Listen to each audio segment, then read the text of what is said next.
Hello అండి, అందరూ ఇలా ఉన్నారు. ఈరోజు అయితే ఎప్పుడు మైదా పిండితోటి గోధుమ పిండితోటి కాకుండా పూరీలు ఈరోజు అయితే కొత్తగా వెరైటీగా అయితే గోధుమ రవ్వతోటి అయితే పూరీలు ఏ విధంగా చేసుకోవాలనేది వీడియో అయితే చూపిస్తున్నాండి. ప్లీజ్ ఈ వీడియో కనుక మీకు నచ్చినట్లయితే ఒక లైక్ ఇవ్వండి. అదేవిధంగా నా ఛానల్ను సబ్స్క్రైబ్ చేసుకోండి. నచ్చినట్లయితే మీ ఫ్రెండ్స్ అండ్ ఫ్యామిలీ మెంబర్స్కు తప్పకుండా షేర్ చేయండి. చూసిండ్రా, మనము గోధుమ పిండితోటి మైదా పిండితోటి పూరీలు చాలా బాగా పొంగుతాయి కదా. మరి అదేవిధంగా ఈ గోధుమ రవ్వతోటి పూరీలు అయితే చాలా పొంగినాయండి. చూడండి ఎంత బాగా పొంగినాయో, నిజంగా చాలా బాగుంటాయండి. ఎప్పుడు ఒకేలా కాకుండా అప్పుడప్పుడు ఈ విధంగా కొత్తగా ట్రై చేస్తే చాలా బాగుంటుంది. ఎప్పుడు ఒకే విధంగా తింటే కూడా అంత బాగుంటుంది కదా, అప్పుడప్పుడు ఇలా కొత్తగా వెరైటీగా తింటేనే బాగుంటుంది. ఇంకా ఇందులో కాంబినేషన్గా పూరి కుర్మా అయినా సరే, పప్పు ఏదైనా చాలా బాగుంటుందండి. చూసినా చాలా బాగుంటుంది.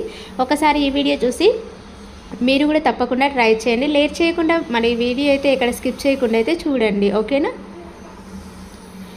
ఫస్ట్ అయితే ఇక్కడ 1 కప్పు గోధుమ రవ్వ అయితే తీసుకున్నా. చూడండి, చాలా లావు ఉంటుంది కదా ఈ రవ్వ అనేది. రవ్వ అయితే తీసుకున్నా, చాలా లావుగా ఉంటుందని నేనైతే మిక్సీ జార్లో అయితే వేసుకుంటున్నా ఈ 1 కప్పు గోధుమ రవ్వ అనేది.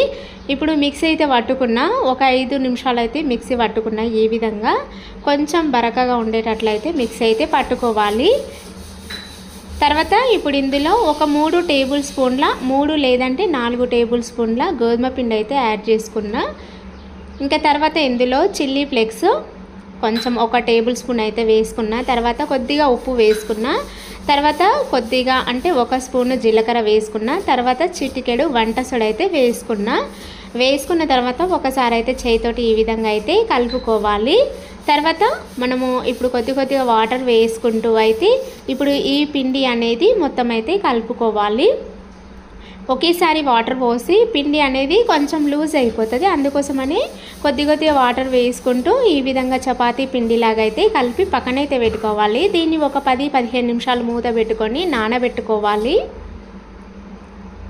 తర్వాత 10-15 నిమిషాల తర్వాత మూత తెరిచి చూసి పిండి అయితే మంచిగా అయితే నానిపోయింది. మనకు గోధుమ రవ్వ అనేది కొంచెం రవ్వలాగా ఉండేటట్లే నేను మిక్స్ అయితే పట్టుకున్నా కదా, ఆ రవ్వ అయితే నానాలి. కాబట్టి ఒక 10-15 నిమిషాలు మూత పెట్టుకొని పక్కనైతే పెట్టుకున్నా. తర్వాత ఇప్పుడు 10-15 నిమిషాల తర్వాత మళ్ళొకసారి పిండి అనేది బాగా కలుపుకోవాలి. మనకు పూరీలు చాలా బాగా పొంగాలి అని అనుకుంటే మనం కలిపే విధానంలోనే ఉంటుందండి. మనం పిండి అనేది ఎంత బాగా కలుపుకుంటే పూరీలు కూడా అంత మంచిగా పొంగుతాయి. ఇంకా ఈ విధంగా అయితే పూరీ పిండికి సరిపడినంత పిండి అయితే పెట్టుకొని ఈ విధంగా ఇంకా అన్నీ ఇట్లా ఈ విధంగా అయితే చేసి పక్కనైతే పెట్టుకుంటున్నా. ఇంకా ఈ విధంగా మనము చేసి పెట్టుకున్నాం అనుకోండి, పూరీలు కూడా ఒత్తుకోవడానికి చాలా ఈజీగా అయితే ఉంటుంది. అందుకోసమని నేనైతే ఒకే విధంగా అంటే ఒకే క్వాంటిటీలో అయితే పిండి అయితే ఇంకా ఈ విధంగా లడ్డూలలాగా చుట్టుకొని ఫస్ట్ అయితే పక్కనైతే పెట్టుకుంటున్నా. చూడండి, కాకపోతే ఇవి చేసుకుంటే కొంచెం మందంగానే ఉండాలి, అంటే కొంచెం లావుగానే ఉండాలి. మనం మైదా పిండి గోధుమ పిండి పూరీలు కొంచెం పల్సగా ఉంటాయి కదా, దానికంటే కొంచెం లావుగా అయితే ఉండాలి. ఎందుకంటే ఇది గోధుమ రవ్వ అనేది కొంచెం రవ్వలాగానే ఉంటుంది కాబట్టి కొంచెం లావుగా ఉంటేనే బాగుంటుంది. తర్వాత ఇంకా వీటన్నిటిని మనం కలిపి పెట్టుకున్న గిన్నె ఉంటుంది, ఆ గిన్నెలకైతే పెట్టుకోవాలి. ఇప్పుడు ఒక్కొక్క పిండి ముద్దను తీసుకోవాలి. మనము పొడి పిండితోటైనా చేసుకోవచ్చు, లేదంటే ఆయిల్ పెట్టి కూడా అయితే చేసుకోవచ్చు. ఇక్కడైతే నేను ఆయిల్ తోటి అయితే చేసుకుంటున్నా. పొడి పిండితోటి అంత మంచిగా ఉండదనేసి నేనైతే జస్ట్ ఇట్లా కొద్దిగా ఒక 2-3 చుక్కల ఆయిల్ పెట్టుకొని ఈ విధంగా అయితే ఫస్ట్ అయితే పూరీలలాగా అయితే ఒత్తుకుంటున్నా. చూడండి, మనం పూరి ఏ సైజులో ఉంటుందో అంతే సైజులో అయితే పూరి అయితే చేసుకోవాలి. తర్వాత ఒక ప్లేట్కి ఆయిల్ పెట్టుకొని ఇప్పుడు ప్లేట్లు అయితే పెట్టుకోవాలి. చూసిరా, ఇప్పుడు ఇంత మందంగా అయితే ఉండాలి. ఇప్పుడు దీన్ని పక్కనైతే పెట్టుకుందాము. తర్వాత నేను రెండోది కూడా అయితే చేసుకుంటున్నా. ఇంకా ఈ విధంగా అయితే రెండోది కూడా అయితే పూరి అయితే ఒత్తుకోవాలి. ఇంకా చూసినా ఇది కూడా ఇంతే మందంగా అయితే ఉండాలి. తర్వాత మనము పొయ్యి మీద అయితే మనం ఫ్రై చేసుకోవడానికి ఆయిల్ అయితే వేడి చేసుకోవాలి. ఆయిల్ బాగా వేడెక్కిన తర్వాతనే అప్పుడు పూరి అనేది ఒక్కొక్కటి అయితే వేసుకోవాలి. చూసిన పూరి అనేది చాలా మంచిగా అయితే పొంగినాయండి. మనం పూరీలు బాగా పొంగాలి అనుకుంటే మనం పిండి కలిపే విధానంలోనే ఉంటుంది. మనం ఎంత మంచిగా కలిపితే పూరీలు కూడా అంత బాగా పొంగుతాయి. ఇంకా ఇక్కడైతే నేను ఫస్ట్ది కూడా అయితే వేసి చూపించిన తర్వాత రెండో పూరి కూడా అయితే వేసుకుంటున్నా. చూడండి ఇట్లా గంటతోటి జస్ట్ ఇట్లా ప్రెస్ చేసి సరిపోతుంది. చూడండి మంచిగా అయితే పొంగుతున్నాయి కదా, నిజంగా చాలా పొంగుతున్నాయండి. ఎప్పుడు ఒకే విధంగా గోధుమ పిండితోటి మైదా పిండితోటే కాకుండా అప్పుడప్పుడు ఈ విధంగా గోధుమ రవ్వతోటి పూరీలు అయితే చేసుకొని తినండి. అదేవిధంగా మన హెల్త్ కూడా అయితే చాలా మంచిది కదా గోధుమ రవ్వ అనేది. ఇంకా ఇప్పటి నుంచి మైదా పిండి పక్కన పెట్టేసి ఈ గోధుమ రవ్వతోటి అయితే పూరీలు అయితే చేసుకొని తినండి, చాలా బాగుంటాయండి. కాకపోతే మనం తినేటప్పుడు కొంచెం రవ్వలాగా అయితే ఉంటుంది, అయినా ఏం పర్లేదు, చాలా బాగుంటుంది. ఓకేనా. ఇంకా ఈ విధంగా నేనైతే అన్ని పూరీలను అయితే ఈ విధంగా అయితే ఫ్రై చేసుకున్నా. చూడండి ఎంత మంచిగా పొంగుతున్నాయి కదా, చాలా బాగా పొంగుతున్నాయండి.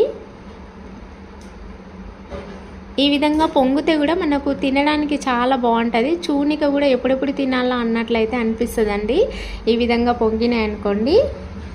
ఇంకా నేనైతే మీ ముందరనే ఒక 3-4 పూరీలు అయితే కాల్చుకున్నా. చూడండి ఇదైతే లాస్ట్ పూరీ అయితే ఇంకా నేను ఇదొక పూరీ మాత్రమే కాల్చి చూపిస్తున్నా. ఇంకా మొత్తం కాల్చి చూపించడానికి వీడియో చాలా లెంతీ అయితే అనేసరి నేనైతే ఇంకా ఒక 3-4 పూరీలు మాత్రమే మీ ముందరైతే కాల్చి అయితే చూపిస్తున్నా. ఇంక ఈ విధంగా అన్ని పూరీలను అయితే కాల్చుకున్నా. ఇంకా ఇంతేనండి, గోధుమ రవ్వతోటి పూరీలు ఏ విధంగా చేయాలనేది వీడియో అయితే చూసిండ్రు కదా. నిజంగా చాలా మంచిగా అయితే ఉన్నాయి కదా. అసలు ఆయిల్ కూడా తక్కువగా పీలుస్తాయండి. ఒకసారి మీరు తప్పకుండా ఈ వీడియో చూసి మీరు కూడా తప్పకుండా ట్రై చేయండి. ఓకేనా. ఎప్పుడు గోధుమ పిండితోటి మైదా పిండితోటే కాకుండా అప్పుడప్పుడు కొత్తగా వెరైటీగా ఈ విధంగా గోధుమ రవ్వతోటి పూరీలు అయితే చేసుకొని తినండి. అదేవిధంగా మన హెల్త్ కూడా అయితే చాలా మంచిదండి గోధుమ రవ్వ అనేది. చూసిండ్రు ఇక్కడైతే నేను ఒక పూరి అయితే చూపిస్తున్నా. చాలా మొత్తం పూరీలు ఈ విధంగానే పొంగినాయండి. చూసిండ్రు ఎంత మంచిగా పొంగినాయి కదా. ఇప్పుడైతే ఒకటైతే చింపి అయితే చూపిస్తున్నా. మంచిగా పొరలాగా అయితే ఉంది కదా, నిజంగా చాలా బాగుంది. కాకపోతే ఇది తింటే కొంచెం రవ్వలాగా అయితే అనిపిస్తుంది. ఎందుకు అంటే మనము మీ ఇష్టము, నాకు ఇట్లనే ఉండాలనేసి నేనైతే మిక్సీ అయితే మరీ మెత్తగా అయితే ఏం పట్టుకోలేదు. ఒకవేళ మీకు రవ్వలాగా ఉండొద్దు అని అనుకుంటే గోధుమ రవ్వను ఇంకా ఒక 5 నిమిషాలు బాగా మిక్సీ పట్టుకోవాలి. అంటే మనం పిండిలాగా అయ్యేంత వరకు అయితే మిక్సీ పట్టుకోవాలి. ఓకేనండి. ఈ వీడియో నచ్చితే చిన్న లైక్ ఇవ్వండి, ప్లీజ్ సబ్స్క్రైబ్ చేసుకోండి, నచ్చితే తప్పకుండా షేర్ చేయండి. ఓకే.